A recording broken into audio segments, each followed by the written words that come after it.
segundo libro de Reyes, capítulo 13, del verso 14. Vamos a leer hasta el 24, es el final, 24, 25. Segundo libro de Reyes, capítulo 13, verso 24, 14 en adelante.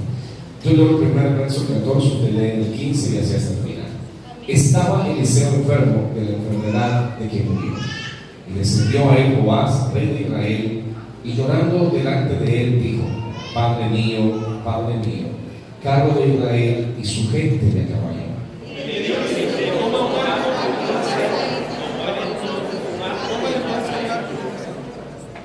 Luego dijo Eliseo al rey de Israel: Pon tu mano sobre el arco.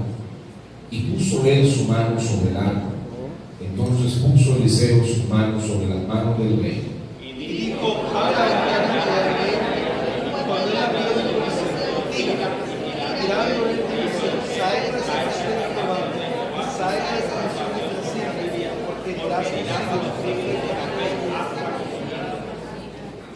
y le volvió a decir: toma las saetas.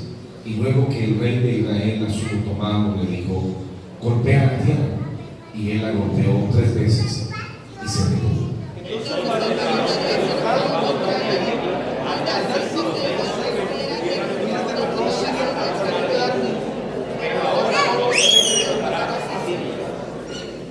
Y murió Eliseo, y lo sepultaron. Entrado el año, vinieron bandas armadas de moabitas a la tierra. Y aquí comenzó a sepultar unos hombres, juntamente de una banda armada, y armaron el cadáver del sepulcro de Eliseo. Y cuando tocaron el muerto del hueso de los hijos de Eliseo, y se levantaron con sus pies.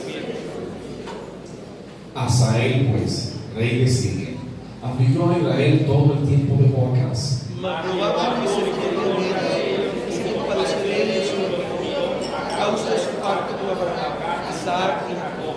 No quiso destruirlo ni echarlo de delante de su presencia. Y murió Hazael, rey de Siria, y reinó en su lugar Ben-Hadad, su hijo.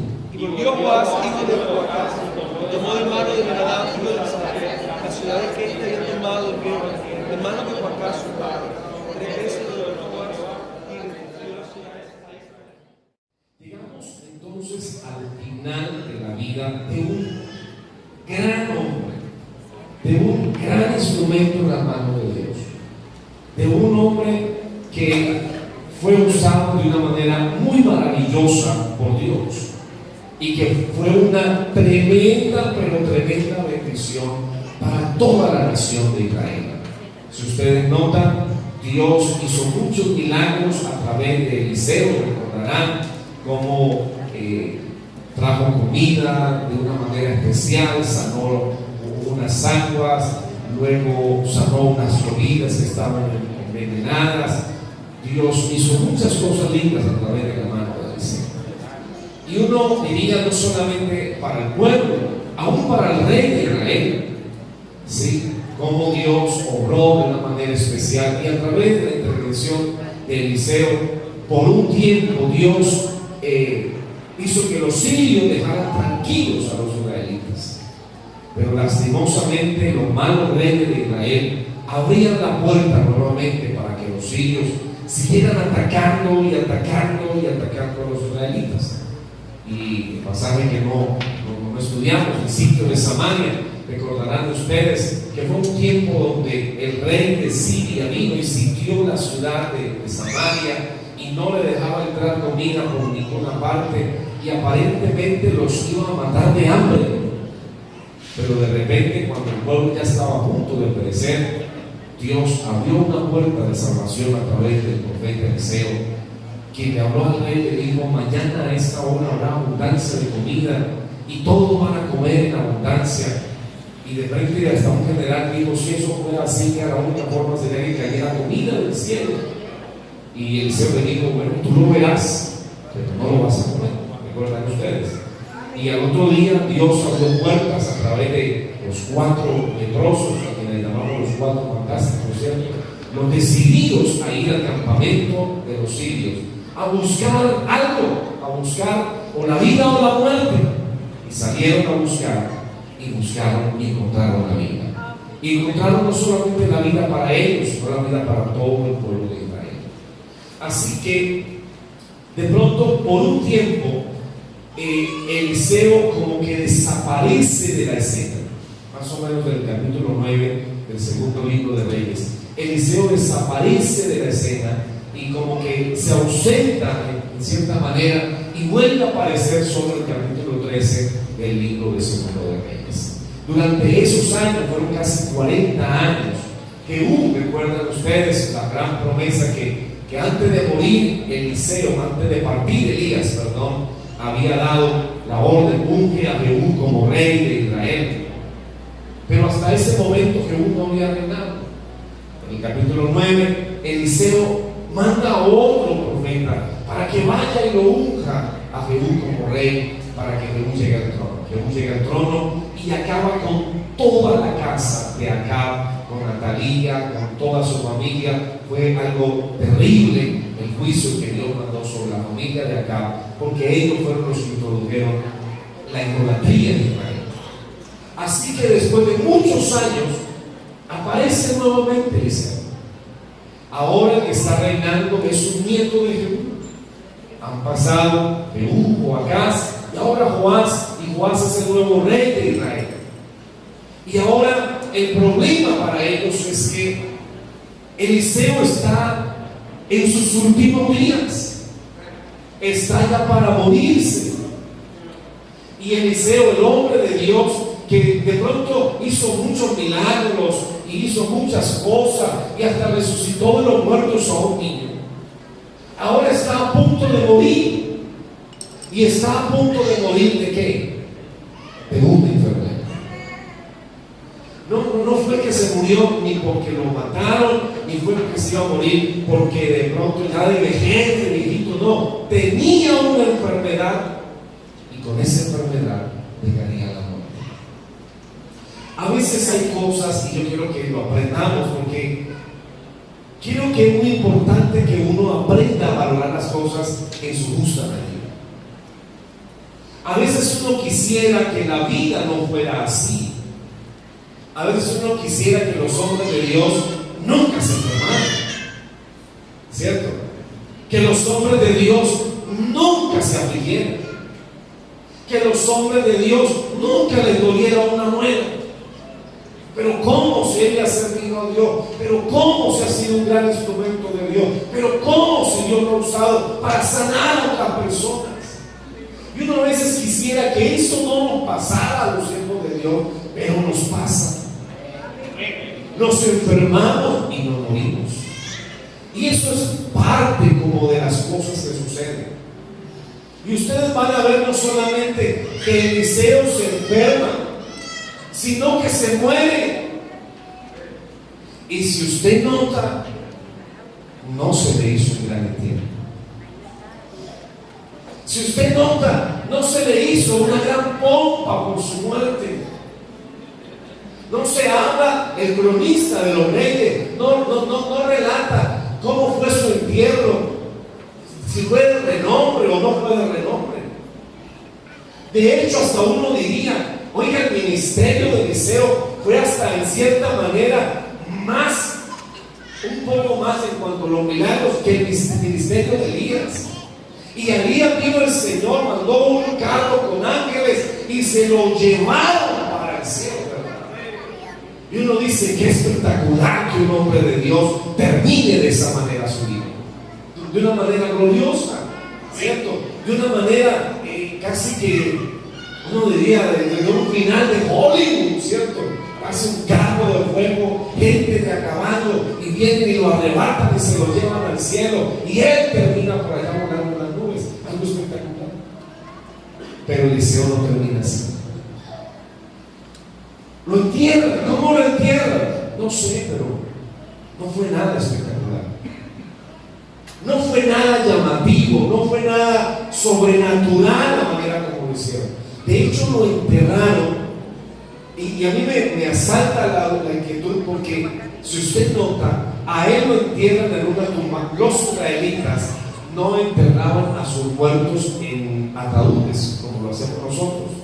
Ellos hacían una especie de los cubrían con lienzos, les colocaban perfumes si acaso, y los colocaban en un hueco, en alguna cueva, y la tapaban con una piedra, ¿cierto?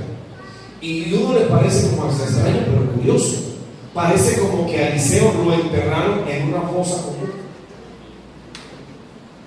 Sí lo nota, porque de repente al final lo vamos a leer como que van a enterrar a otro en la misma tumba que enterraron a Eliseo. Casi que lo entierran en una fosa común, como en un cementerio para muchas personas. No es la tumba con honores, la tumba como de pronto la que tuvieron los patriarcas, que tenían cierto lugar para ellos y su familia. A Eliseo lo sepultan de una manera muy sencilla, de una manera muy humilde. Y uno diría, oye, pero ¿por qué no lo sepultaron de una manera más con honores y con reconocimientos? No siempre la vida nos va a dar reconocimientos. No siempre los hombres van a reconocer las cosas que se hacen. No siempre las personas van a valorar las cosas que se hacen como para dar reconocimientos. Y los hombres de Dios debemos de entender que nosotros no vivimos para que nos den palmaditas de aplauso. Que no siempre nos van a aplaudir. Que no siempre nos van a dar la guirnalda, ni corona, ni nada de esas cosas. Que haremos un trabajo y que lo haremos para la gloria de Dios, pero no siempre nos van a reconocer lo que hemos hecho. Pero el fin no es el final. Algún día llegaremos ante el Rey de Reyes y Señor de Señores. Algún día iremos ante la presencia del Señor y Él sí sabrá recompensar a cada uno según sea su obra. Él sí sabrá dar el pago a cada uno según la obra que cada uno hayamos hecho. Así que no nos sintamos mal si en un momento dado de la vida nadie nos reconoce o no nos atienden de la mejor manera cuando estamos enfermos o no nos entierran de la mejor manera a la hora de morir. Eso tal vez no es lo más importante. Ese será el fin de la historia en esta tierra, pero no será el final de la historia para Dios. Y llegará el día de nuestro final, sí llegará el día de nuestro final en la presencia de Dios. Pero Él tiene un día en que Él va a dar las recompensas y los galardones a cada uno de sus hijos según la obra de cada uno. Y Él sí sabe pagar. Porque hasta un vaso de agua Él prometió recompensar. Hasta un vaso de agua Él ha dicho, yo lo voy a pagar.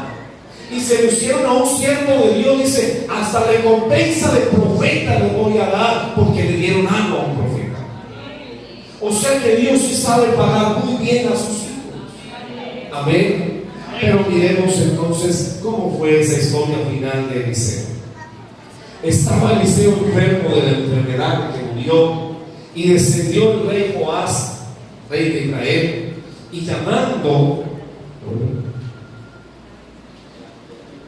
llorando delante de él, dijo, Padre mío, cargo de Israel y su gente de a caballo. Joás se da cuenta, le avisaron, le mandaron la nota, Eliseo está a punto de morir, está enfermo. Y Joás reconoce dos cosas. Uno, la autoridad espiritual de Eliseo. Reconoce la grandeza de ese hombre. Y siendo el rey, va allá hasta donde él y va llorando porque lamenta que Israel se está quedando sin fuerzas, que Israel se está quedando sin ejército, que Israel está perdiendo la batalla contra los sirios, que Israel no tiene capacidad para enfrentar a los sirios y que de pronto la única esperanza que le quedaba era el anciano Eliseo, pero ya ahora el anciano está enfermo y está a punto de morir.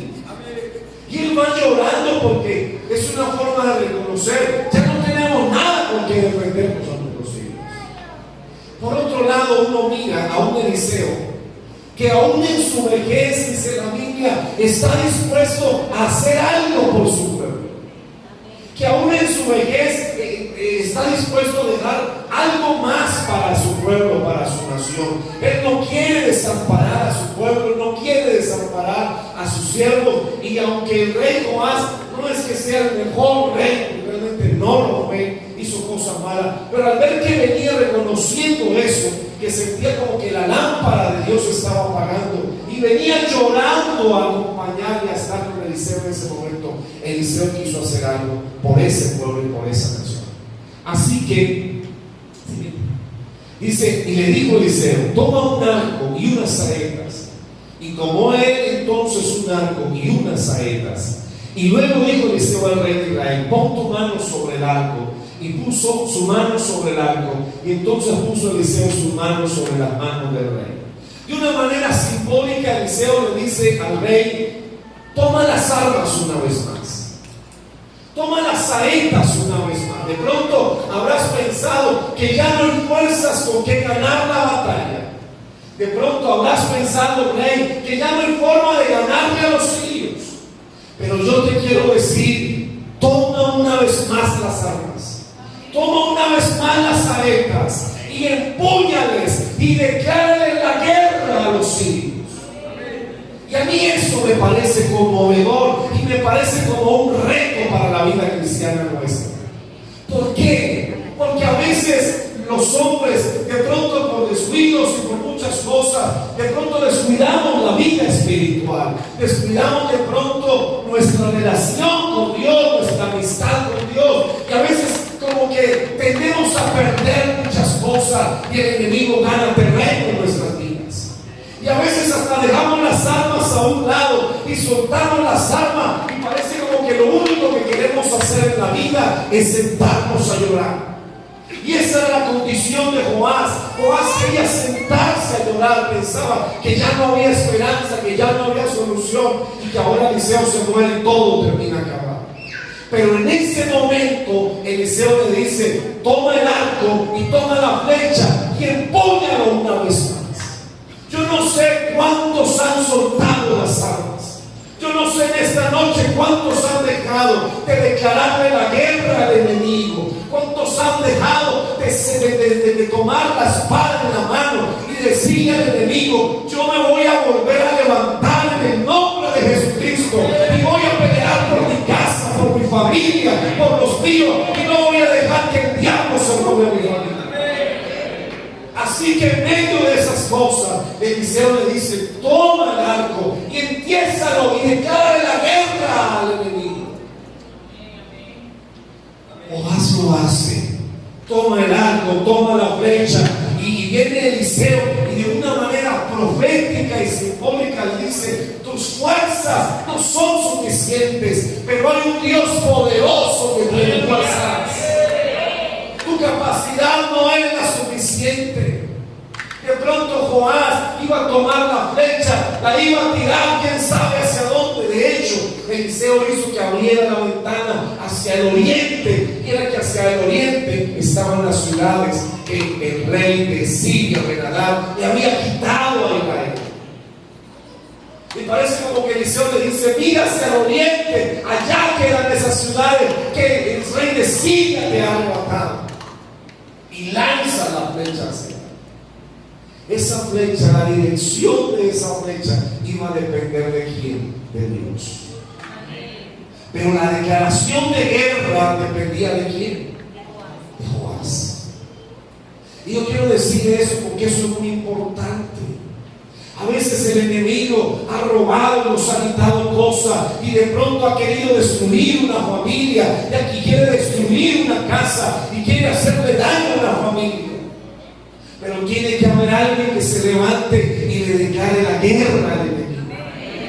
Tiene que haber alguien que se levante y le diga: Satanás, tú no vas a destruir mi casa. Tú no vas a acabar con el matrimonio de esta casa. No vas a acabar con los hijos en esta casa. No vas a acabar con esta familia. Te declaro la guerra. Te declaro la guerra. Voy a tomar las armas en Dios y con el poder de Dios voy a lanzar esa flecha.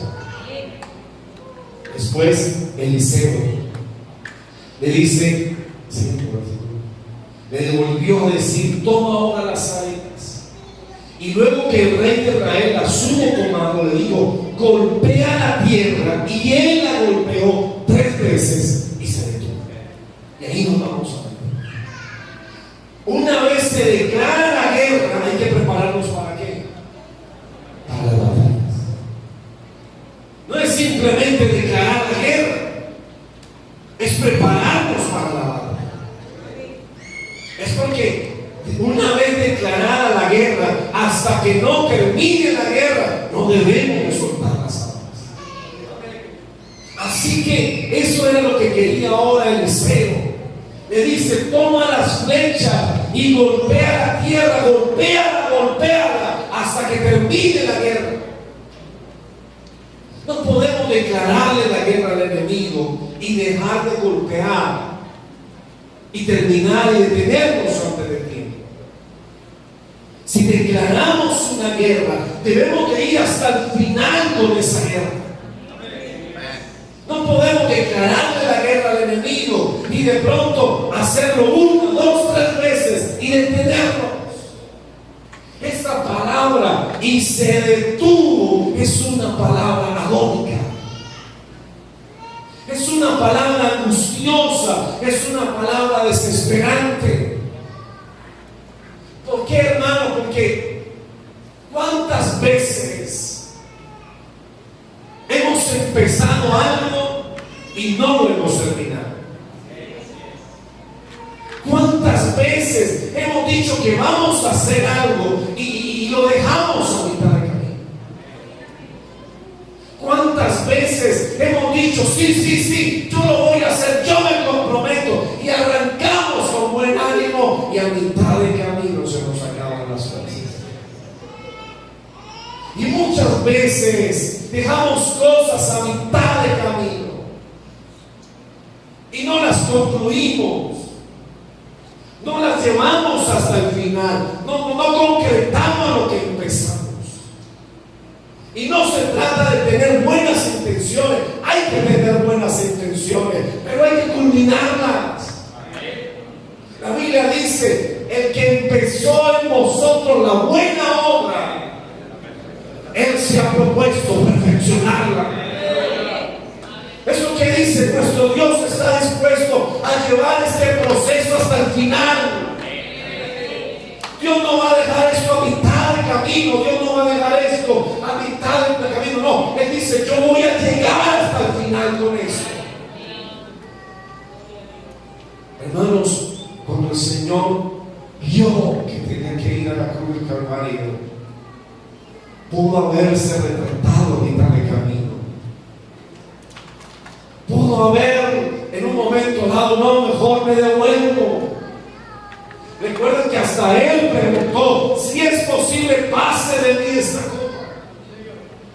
Pero también dijo: pero si no es posible, que se haga tu voluntad y no la mía. Él dijo: yo estoy dispuesto a llegar hasta el final, yo estoy dispuesto a dar la batalla y la guerra hasta lo último que es necesario. Y así lo hizo. No podemos de pronto quedarnos con buenas intenciones, no podemos quedarnos simplemente con buenos propósitos. Si empezamos algo, la Biblia dice: termínalo. La Biblia dice por ahí, hablando acerca de las cosas que uno le promete a Dios, de los votos, uno le dice a Dios: Señor, de aquí en adelante me voy a portar así, y de aquí en adelante voy a hacer así, y a veces lo hace por un tiempo, pero después se nos va olvidando. Y entonces, como los buenos propósitos van quedando a mitad de camino, no logramos el objetivo final. La vida está llena de retos. La vida está llena, todos tenemos que enfrentar muchas cosas. Y de pronto uno sí se cansa, se fatiga. ¿Cuántos jóvenes inician una carrera profesional y no es cierto que uno a veces quisiera tirar la toalla? Como que eso es muy pesado. Y cuando uno pierde una materia y le toca que habilitarla y le toca que repetirla, uno dice, ay, quisiera no volverle a ver la cara a ese profesor. Sí. Yo recuerdo cuando estaba estudiando ingeniería industrial, me tocaba un profesor de física que de 60 alumnos le pasaban 6 la materia. Y era el único que daba la materia, así que yo la aprendí, tenía que volverla a ver con el mismo. Debo saber que tengo que volverla a ver con el mismo, que terrible. Era el coladero de la universidad. Y a veces uno tiene esas cosas, que uno enfrenta retos, y uno tiene que enfrentar situaciones, y se verá la cara difícil de muchas cosas, y los problemas duros de muchas cosas. Pero ¿por qué quedarnos a mitad de camino? ¿Por qué detenernos cuando podemos llevar las cosas hasta acá?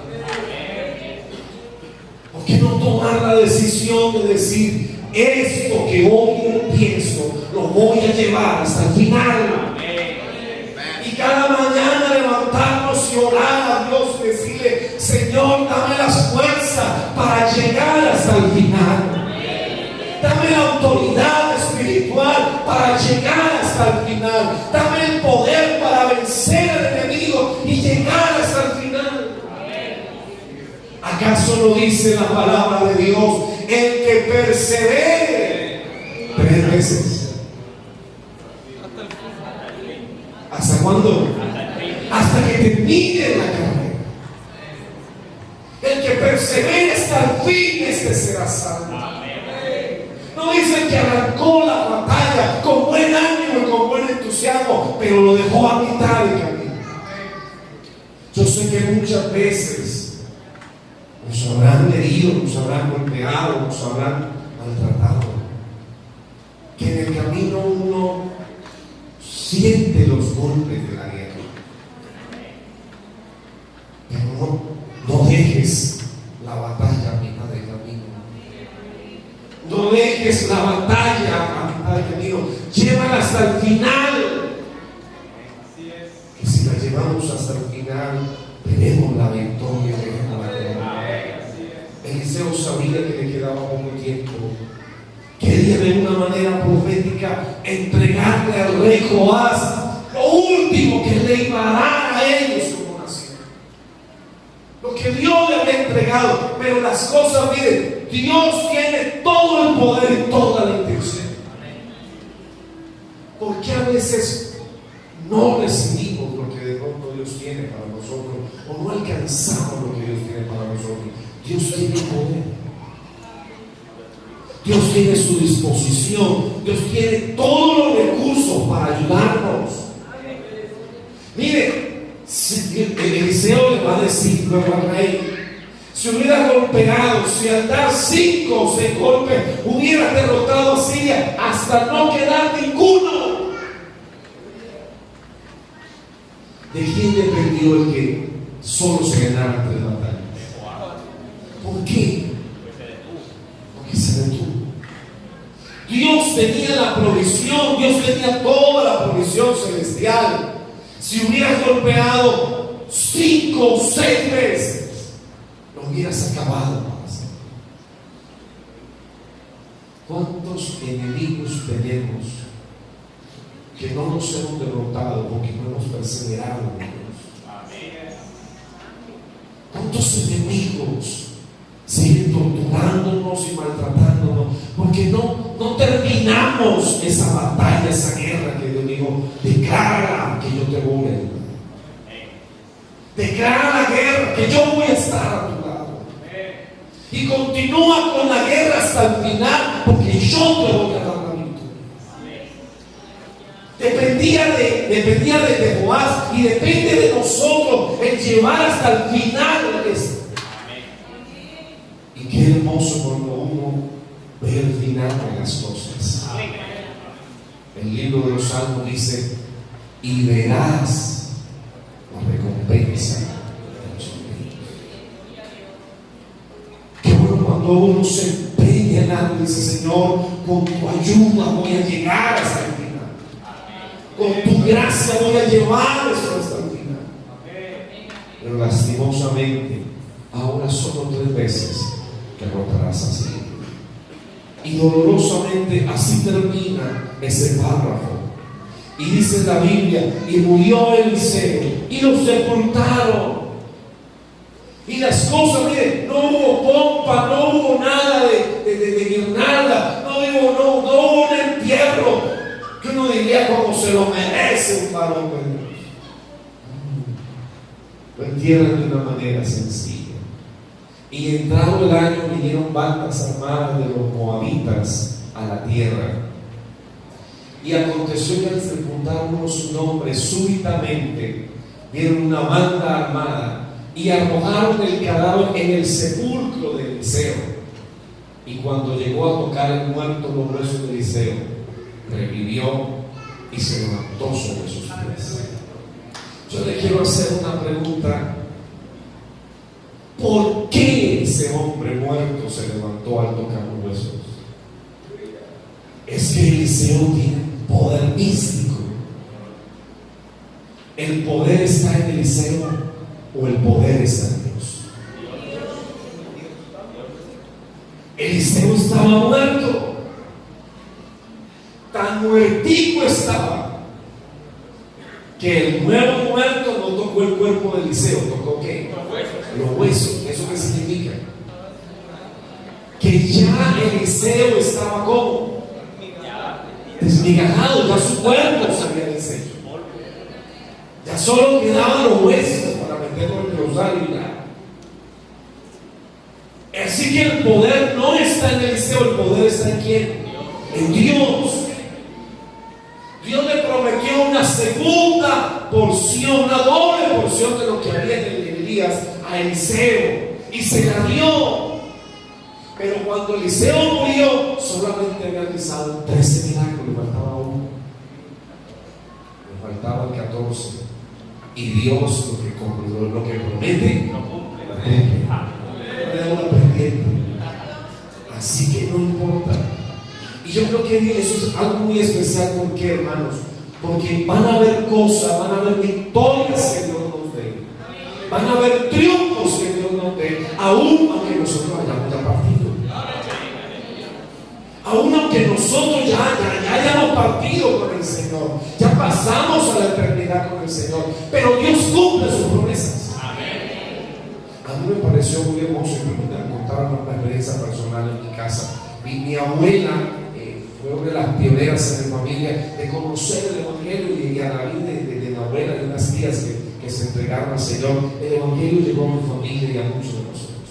Pero uno muy especial que pasó es que un día mi abuela, que había orado mucho por sus hijos, que había clamado por sus hijos, por la salvación de mi mamá y de mis tíos, de mis tías, y de repente un día mi abuela, una madrugada del 1 de enero de un año, hace 2 años, salió a despedir a una de mis tías, a mi tía Margarita, la tía más joven que yo tengo. Y cuando ella salió, al salir a la calle, se raspó la rodilla, simplemente un raspón, como todos nosotros quisiéramos. Se echaron agüita ahí, se limpió y se nada, un rasponcito. Y no así. A los 23 días, el 23 de enero, mi abuela murió de tétano. Y cuando mi abuela murió, mi mamá no era creyente. Cuando mi abuela murió, mi tía no era creyente. Cuando mi abuela murió, yo me la bautizaba. Todavía no he tomado la decisión de bautizar. Y mi abuela se murió sin ver a muchos de las siguientes generaciones, y sobre todo sus hijos, llegaron a los pies del Señor. Ella se murió y no lo vio, pero Dios sí. Cuando uno le es fiel a Dios, de pronto habrá cosas que uno parta la eternidad y no alcance a verlas, pero no indica que Dios no cumpla su promesa.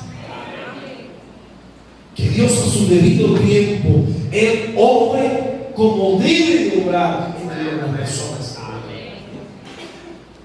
Y por eso uno debe de tener esa comprensión de que yo debo de cumplirle a Dios con mi relación con Dios hasta el final. Porque Dios es fiel a lo que le ha prometido. Dios hará las cosas imposibles si yo hago lo posible. Mire, Dios Dios no me pide a mí que haga lo imposible. Dios me pide a mí que haga lo posible. Si yo hago lo posible, Dios hará lo imposible. Nunca estemos en esta noche. Yo no sé si en esta noche haya alguien en esta noche que quisiera venir aquí al altar y decirle al Señor: Señor, estaba a punto de detenerme, estaba a punto de parar, estaba a punto de no seguir adelante, estaba a punto de dejar las cosas hasta aquí y no más hasta aquí. Pero esta noche Dios te dice: toma el arco, toma las flechas y declárale la guerra a ese enemigo. Toma el arco, toma las flechas. No es hora de estar llorando, no es hora de estar lamentando, no es hora de estarnos quejando, es hora de declararle la guerra a quien se la tenemos. No son las personas, nuestros enemigos, es Satanás nuestro enemigo. Y hay que declararle la guerra a él. Y hay que decirle a Dios: Señor, yo le voy a declarar la guerra y voy a tomar las flechas y las voy a mantener en mi mano. Pero tú eres el que me puede dar la dirección de cada una de esas flechas.